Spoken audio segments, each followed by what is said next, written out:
मिलना हमारा एक हिमाचल प्रदेश में जो त्रासदी पिछले दिनों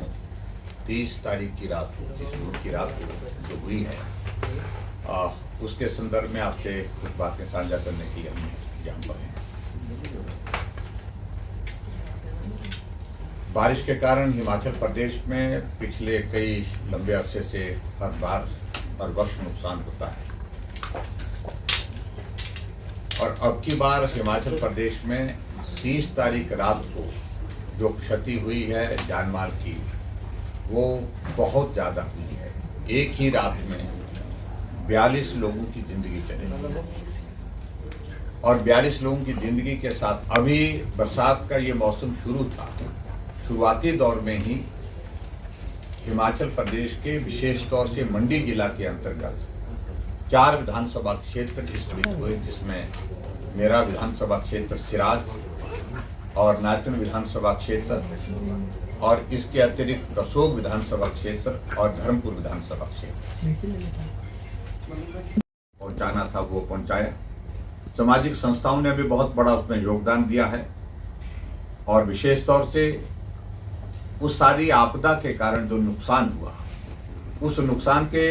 संदर्भ में हमने केंद्र के नेतृत्व से भी आग्रह किया था कि आप भी आकर के उस नुकसान को देखें और मैं आभारी हूं आदरणीय राष्ट्रीय अध्यक्ष भारतीय जनता पार्टी के जो हमारे केंद्र में स्वास्थ्य मंत्री भी हैं जगत प्रकाश नड्डा जी, वो समय निकाल करके आपदा प्रभावित इलाकों में दौरा करने के लिए। हमारे पार्टी के प्रदेश के अध्यक्ष डॉक्टर राजीव बिंदल जी मेरे साथ बैठे हैं, आप भी आए, अनुराग ठाकुर जी भी आए और जो सांसद हैं मंडी लोकसभा क्षेत्र के कंगना जी वो भी आए और उसके साथ साथ में पार्टी का पूरा प्रदेश का नेतृत्व उस आपदा की घड़ी में हमारे साथ वहां पर था।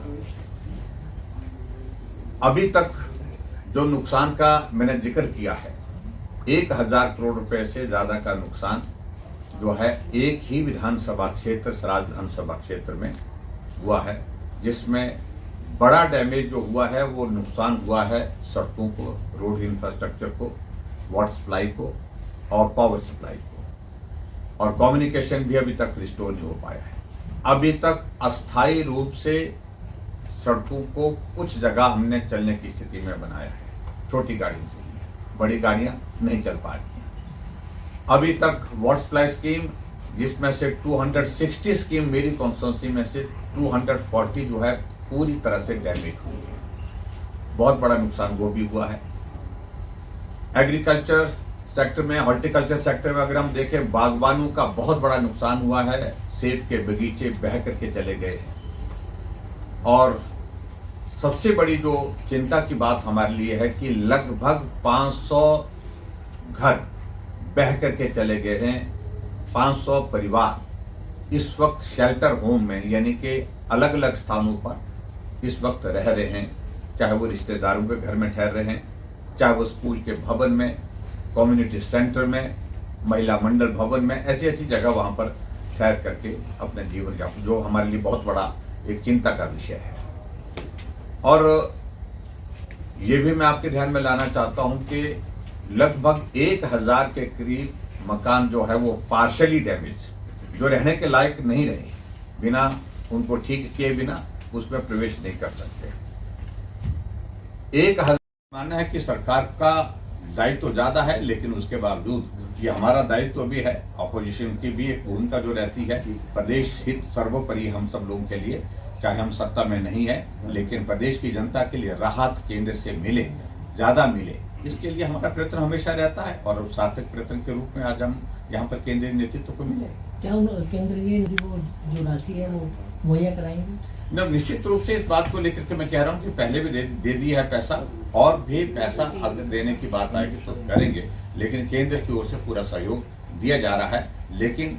प्रभावित परिवारों तक वो पैसा पहुंचाने का जिम्मा प्रदेश सरकार का है। पीडब्ल्यूडी मिनिस्टर विक्रमादित्य इस मुसीबत की घड़ी में राज्य से बाहर है, विदेश दौरे पर है, तो मुझे लगता है कि निश्चित रूप से ये एक चिंता का विषय है